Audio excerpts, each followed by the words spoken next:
মৌমাছিগুলো এত অলস হয়ে গেছে, আগে এত অলস ছিল না। যুগের আবর্তমনে, যে কালের আবর্তমন বলি, আধুনিক যুগ বলি, সেই যুগের কালচক্রে মৌমাছির উপরেও তার প্রভাব পড়েছে। আগে মৌমাছিরা ফুল সংগ্রহ করতো, মধু থেকে, সরিষা ক্ষেত, খেজুরের রস। আর এখন কি যুগ পড়লো, হ্যাঁ?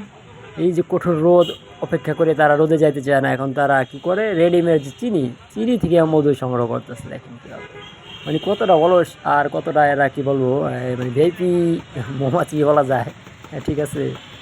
ভিআইপি মৌমাছি না হলে এই কঠোর রোদ অপেক্ষা করে তারা এখন ঠান্ডা রিল্যাক্স বাতাস আছে এমন একটা জায়গায় তারা মধু সংগ্রহ করতেছে। তো যুগের সাথে মানুষ, যেমন কিছু মানুষের মধ্যে অলসতা বা আধুনিকতা যে ছোঁয়া পেয়েছি, আধুনিকতা ছোঁয়াই বললাম, তো মৌমাছির মধ্যেও সেই প্রভাব দেখা যায়, কিছুটা হলেও প্রভাব পড়েছে। যে তারা এখন আর ফুলের প্রতি আগ্রহ কমে, এখন তারা চিনি থেকে মধু সংগ্রহ করার জন্য বেশি ব্যস্ত হয়ে পড়ছে।